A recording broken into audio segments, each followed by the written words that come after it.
Лига женщин города Якутска выбирает делегатов на 14-й республиканский съезд женщин. Сегодня в столице республики начала работа конференция женщин Якутска. Участники мероприятия подводят итоги работы за 2011-2015 годы. Лига имеет своих филиалов во всех 15 округах столицы и является одной из самых многочисленных в республике.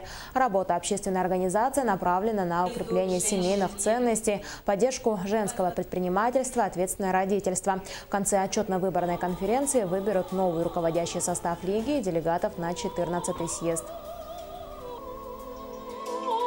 Женское движение и в стране, и в республике, и у нас в городе, мы считаем, очень такое сильное, имеющее определенные возможности. И поэтому, конечно, Лига женщин, она у нас всегда была одной из самых активных общественных женских организаций. Поэтому мы считаем, что сегодня у нас определенное подведение итогов за период, за несколько лет работы. И надеемся взять задачи, скажем, на следующий этап развития нашего женского движения.